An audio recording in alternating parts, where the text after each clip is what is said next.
Hello friends, आपका स्वागत है हमारे चैनल एवरी रिन्यू में। दोस्तों बात करेंगे इस वीडियो में हम लोग आरआरसी ग्रुप डी की नोटिस के रिगार्डिंग, जो कि आज दोस्तों मेरिट क्राइटेरिया को लेकर नया कोरिजेंडम रेलवे ने जारी किया था। एक बड़ा बदलाव यहां पे रिक्रूटमेंट वाले में किए थे। तो बात करेंगे कि आखिर इस नए कोरिजेंडम से किन किन छात्रों को फायदा होंगे और किन को मेनली यहां पे नुकसान होने वाले हैं। देखिए फ्रेंड्स, ये जो नोटिस आई है खुद में ही एक बड़ी कॉन्ट्राडिक्शन पैदा कर रही है। तो इसके बारे में पूरे डिटेल में बात करेंगे, जानेंगे इसी वीडियो में हम लोग आरआरसी सिकंदराबाद जोन के रिजल्ट के बारे में, जो कि आज पूरे दिन दोस्तों इधर से उधर शेयर किए जा रहे थे। तो कई लोग तो इसके रिगार्डिंग वीडियो भी बना चुके हैं। तो बात करेंगे कि क्या सच में आरआरसी सिकंदराबाद जोन का रिजल्ट ग्रुप डी का जारी हुआ है या फिर नहीं हुआ है। तो आइए सारा अपडेट देख लेते हैं। इससे पहले जो लोग चैनल पे नए हैं वो जल्द से जल्द चैनल को सब्सक्राइब करके बेल बटन जरूर दबा दीजिएगा रेलवे भर्ती की पल पल की अपडेट के लिए। दोस्तों सबसे पहले बात कर लेते हैं हम लोग आरआरसी सिकंदराबाद जोन के रिजल्ट वाले मैटर पे, क्योंकि आज पूरे दिन दोस्तों इसको शेयर किया जा रहा है हर जगह पे और लगातार पूछे जा रहे थे कि आखिर क्या रिजल्ट आए हैं। लगातार दोस्तों मैंने भी कई सारे छात्र को यहाँ पे रिप्लाई इसके ऊपर दिया है, लेकिन फिर भी यहाँ पे इसके ऊपर अभी भी शेयर किए जा रहे हैं कि क्या रिजल्ट यहाँ पे पब्लिश हुए हैं या फिर नहीं सिकंदराबाद जोन के। तो देखिए इस तरह से करके रिजल्ट है, जो कि यहाँ पे एंड ऑफ लिस्ट करके बता जा रहे हैं। पीईटी के लिए 19,571 छात्रों का शॉर्ट लिस्टेड और डेट यहाँ पे 6/12/2022 करके लिखा है, चेयरमैन आरआरबी सिकंदराबाद करके। अब देखिए फ्रेंड्स, ये जो यहाँ पे रिजल्ट देख रहे हो ये पूरी तरह से फेक रिजल्ट है। ऐसा कोई दोस्तों रिजल्ट आरआरबी सिकंदराबाद जोन या फिर आरआरसी सिकंदराबाद जोन का आया ही नहीं है। यहाँ पे जो पीईटी के लिए शॉर्ट लिस्टेड बात करें 19,571, 9,000 से भी प्लस दोस्तों वैकेंसी है सिकंदराबाद जोन में। उसमें से एक अप्रेंटिस वालों को हटा भी दिया जाए तब भी 3 गुना छात्र का जब सिलेक्शन होगा तो 21,000 से ज्यादा ही छात्र का दोस्तों यहाँ पे सिलेक्शन किया जाएगा लगभग पीईटी के लिए, जबकि यहाँ पे 19,571 के आसपास है, जो कि आरआरबी ग्रुप डी भर्ती 2018 वाला रिजल्ट आया था। उसी को यहाँ पे किसी द्वारा दोस्तों फोर्ज करके यहाँ पे एडिट करके इस तरह से बना दिया गया है। तो पहले तो ये लोग नोटिस को यहाँ पे एडिट करके इस तरह से वायरल कराते थे, अब तो पूरी की पूरी रिजल्ट को भी दोस्तों इस तरह से फोर्ज करके इस तरह से करके बना के इस तरह से वायरल करा रहे हैं। देखिए आरआरबी सिकंदराबाद जोन के ऑफिशियल वेबसाइट पे भी आते हैं तो जो आरआरसी सीएन नंबर 1/2019 वाला सेक्शन है, इसमें आज के डेट में मात्र एक ही अपडेट है, जो कि कोरिजेंडम और अमेंडमेंट वाली नोटिस आई थी, जो कि सभी आरआरबी जोन के वेबसाइट पे जारी किया गया है। बाकी रिजल्ट के रिगार्डिंग कोई भी अपडेट यहाँ पे नहीं आया है आज के डेट में। तो फ्रेंड्स पूरी तरह से ये जो रिजल्ट सर्कुलेट हो रहा है वो फर्जी है, फेक है। बिल्कुल आप लोग सावधान रहिए जब भी आप लोग इस तरह की नोटिस या फिर रिजल्ट या फिर कुछ भी देखते हो। सबसे पहले आपका काम है फ्रेंड्स की वेबसाइट पे आइए, ऑफिशियल वेबसाइट पे चेक कीजिए, अगर वो सही है तभी शेयर कीजिए, वरना इसको शेयर करने की कोई भी जरूरत नहीं है।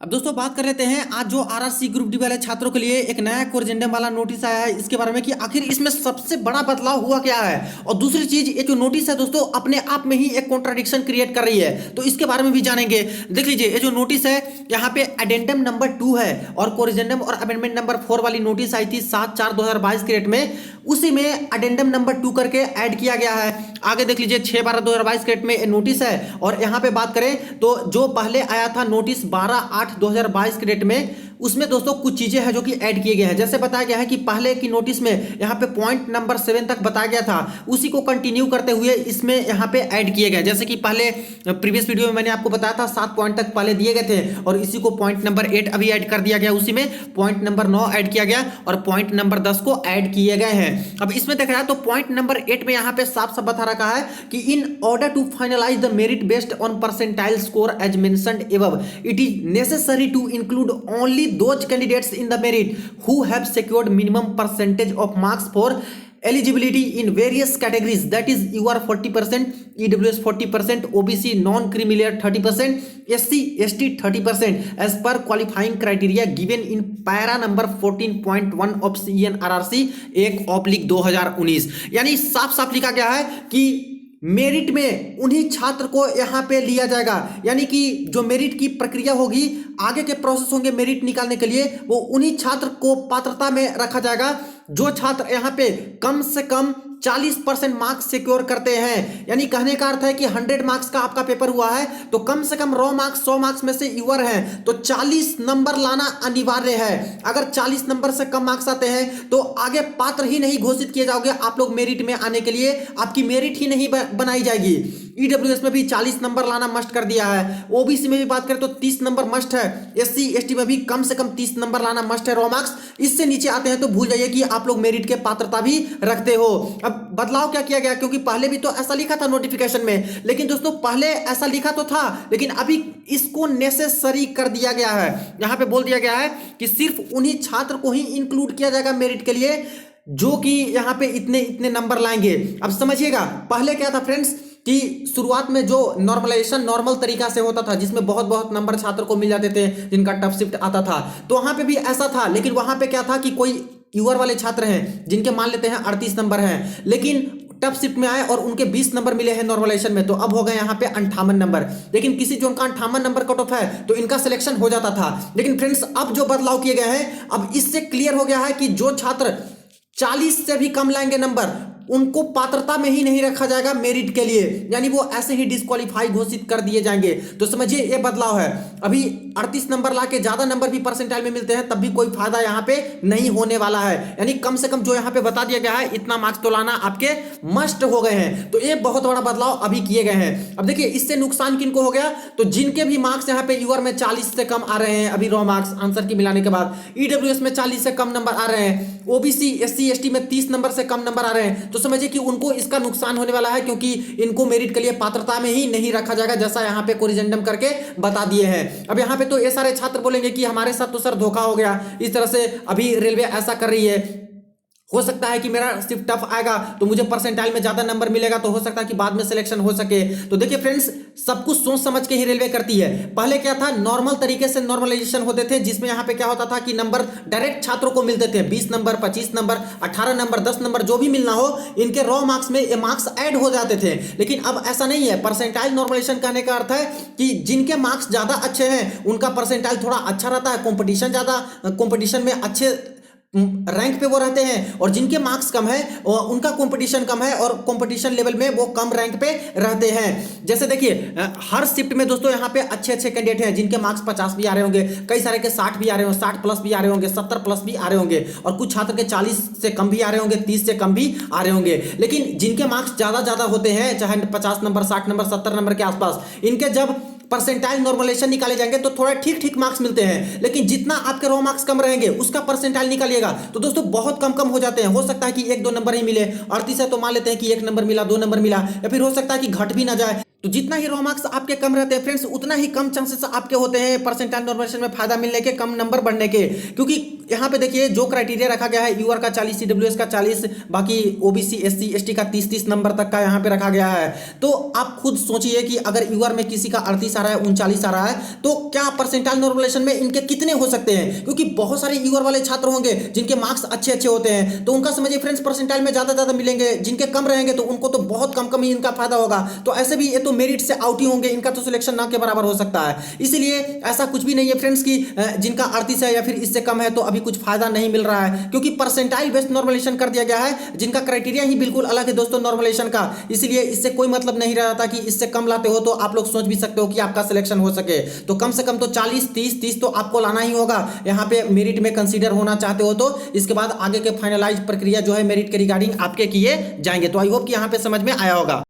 तो यहां तक तो क्लियर है, लेकिन आखिर कॉन्ट्राडिक्शन हो कहां पे रहा है? तो देखिए फ्रेंड्स, सबसे पहले बात करें कि ये जो चीजें लिखी गई है पॉइंट नंबर 8 में, आखिर ये किन छात्रों के लिए है? क्या ये नॉर्मल कैंडिडेट के लिए है, या फिर एक अप्रेंटिसशिप वाले छात्रों के लिए है, या फिर पीडब्ल्यूडी कैटेगरी के लिए है? तो इसी में देख सकते हो कि यहाँ पे लिखा है कि जैसा कि पैरा नंबर 14.1 में नोटिफिकेशन में लिखा था, उसी को एक्सप्लोर करके और आगे जो है यहाँ पे एडेंडम करके यहाँ पे जारी किया गया है। तो आ जाते हैं सीधे आरआरसी ग्रुप डी की ऑफिशियल नोटिफिकेशन में पैरा नंबर 14.1 में, जिसमें यहाँ पे देखा जाए तो वही चीजें मेंशन किया गया है कि मिनिमम परसेंटेज जो होना चाहिए वो 40, ईडब्ल्यूएस के लिए इतना, ओबीसी एससी एसटी के लिए 30 यहाँ पे होनी चाहिए। यानी ये जो चीजें हैं फ्रेंड्स, और पीडब्ल्यूडी की बात करें तो हर कैटेगरी में यहाँ पे 2% का रिलैक्सेशन यहाँ पे मिनिमम मार्क्स में दिए गए हैं दिव्यांग छात्रों के लिए। तो ये जो चीजें किसके लिए थी? ये तो सभी के सभी छात्र के लिए था।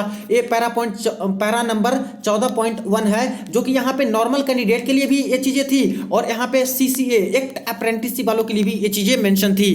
अब देखिए, जब ये सभी कैंडिडेट के लिए एक क्राइटेरिया है तो यहीं पे कॉन्ट्रडिक्शन हो जा रहा है फ्रेंड्स, क्योंकि आगे जो पॉइंट नंबर 9 है इसमें एक्ट अप्रेंटिसशिप वाले छात्रों के लिए बताया गया है कि फॉर दिस, यानी इस चीज के लिए, the percentile score of each candidate will be converted into normalized marks, यानी परसेंटाइल स्कोर नॉर्मलाइज्ड मार्क्स में कन्वर्ट कर दिया जाएगा by interpolation of raw marks into base shift को डिसाइड करते हुए, जो कि आगे बेस शिफ्ट के बारे में बताया है, यूजिंग स्टैंडर्ड मैथमेटिकल फार्मूला जो होगा उनके बेसिस पे of interpolation for the purpose of deciding minimum qualifying marks. इस चीज को ध्यान में रखिएगा आप लोग, जो भी खास करके एक्ट अप्रेंटिस वाले छात्र हैं। यहां पे साफ साफ बोला गया है इस पॉइंट नंबर 9 में कि किसके लिए? तो purpose of deciding minimum qualifying marks, यानी कितना मिनिमम क्वालिफाइंग मार्क्स होना चाहिए एक्ट अप्रेंटिस वाले छात्रों के लिए, वो डिसाइड किया जाएगा ऐसे। और दूसरी चीज, as well as giving weightage in the marks to CCA candidate, और छात्र का जो वेटेज मिलने वाला है, आखिर किस तरह से वेटेज मिलेगा एक्ट अप्रेंटिस वाले नंबर का, यानी एनसीवीटी मार्क्स का, उसके बारे में भी इसी तरह से यहां पे किए जाएंगे। तो जब ऊपर में ये वाली चीजें थी कि कम से कम 40 number 40 number 30 number 30 number 30 number लाना अनिवार्य कर दिया गया है, तभी मेरिट में आगे यहां पे प्रोसेस किए जाएंगे। तो आखिर ये सभी के लिए है दोस्तों, एक्ट अप्रेंटिसशिप वालों के लिए। तो अब यहां पे क्या चीजें हैं कि बोल रहे हैं कि अब मिनिमम क्वालिफाइंग मार्क्स जो एक्ट अप्रेंटिसशिप वाले का है, जो इस तरह से हम लोग डिसाइड करेंगे कि आखिर कितना होना चाहिए। और दूसरी चीज है कि यहां पे वेटेज कैसे दिया जाएगा, वो इसके बेसिस पे डिसाइड करेंगे। तो यहां पे तो रेलवे ही कंफ्यूजन क्रिएट कर रही है कि आखिर ये चीजें है किसके लिए। अगर ये चीजें यहां पे दोस्तों एक्ट अप्रेंटिसशिप वालों के लिए नहीं है, तो साफ साफ इसमें लिखना चाहिए था कि इतना लिख के कि एक्सेप्ट एक्ट अप्रेंटिस। क्योंकि देखिए, एक्ट अप्रेंटिसशिप का जो बवाल भी हुआ था वो इसलिए हुए थे क्योंकि यहाँ पे 20% इनकी सीटें रिजर्व रहती है। अब 20% में बहुत सारे छात्र ऐसे होते हैं जिनके 40% भी मार्क्स नहीं आते हैं यूआर ईडब्ल्यूएस में, 30 नंबर ओबीसी एससी एसटी में भी नहीं ला पाते हैं, इसलिए मैक्सिमम सीटें इनकी खाली जाती थी और नॉर्मल छात्र को ये सीटें मिल जाती थी। लेकिन अभी जो किया गया था इस तरह से प्रोटेस्ट और हर चीज, तो रेलवे ने माना कि आपके जो एनसीवीटी के मार्क्स है एक्ट अप्रेंटिस वाले, इसको मार्क्स को ऐड करके हम लोग मेरिट बनाएंगे। तो फिर इस चीज से तो इनको छुटकारा मिलना चाहिए था, जो मिनिमम मांगे गए हैं इतना इतना, क्योंकि इसी की वजह से तो सीटें खाली रह जाती थी इनकी। तो अभी भी जब ऐसे ही करेंगे कि इतने मार्क्स लाने हैं तभी आपके 1/3 मार्क्स ऐड करके फिर मेरिट बनेगी, तब तो सबसे ज्यादा नुकसान इन्हीं छात्र को ऐसे हो जाएगा। तो ये चीजें रेलवे ने क्लियर नहीं किया है कि आखिर कैसे मिनिमम क्वालिफाइंग मार्क्स डिसाइड करेंगे और ये चीजें एक्ट अप्रेंटिसशिप वालों पे लागू होंगी या फिर नहीं होंगी। अगर ऐसा है फ्रेंड्स कि ये चीजें लागू होती है, तब तो इनके लिए बहुत बुरी खबर है एक्ट अप्रेंटिसशिप वालों के लिए, और बहुत सीटें इनकी खाली जाएंगी जो कि नॉर्मल छात्रों को मिलने वाले हैं। तो ये चीजें रेलवे को क्लियर करनी चाहिए। एक कॉन्ट्राडिक्शन अभी इस नोटिस में दोस्तों क्रिएट कर रहा है। एक केस यहीं पे अगर और मान के चलते हैं कि जो मिनिमम क्वालिफाइंग मार्क्स यहाँ पे दिया गया है, अगर मान लेते हैं कि रेलवे ये सोच रही हो कि जो एक्ट अप्रेंटिसशिप वाले छात्र हैं इनके जो सीबीटी वाले मार्क्स होंगे उनके मार्क्स को ऐड कर दिया जाए 1/3 यहाँ पे जो इनके एनसीबीटी वाले मार्क्स हैं एक्ट अप्रेंटिस वाले इसको, और तब जाके यूआर का 40 होना चाहिए, ईडब्ल्यूएस का 40, ओबीसी का 30 और एससी और एसटी का 30 होना चाहिए। इसके बाद इस प्रक्रिया से जाके ये लोग डिसाइड करेंगे कि आखिर मिनिमम क्वालिफाइंग मार्क्स क्रॉस कर रहे हैं या फिर नहीं, और जो भी चीजें हैं वेटेज मार्क्स कैसे देने हैं इसके बेसिस पे।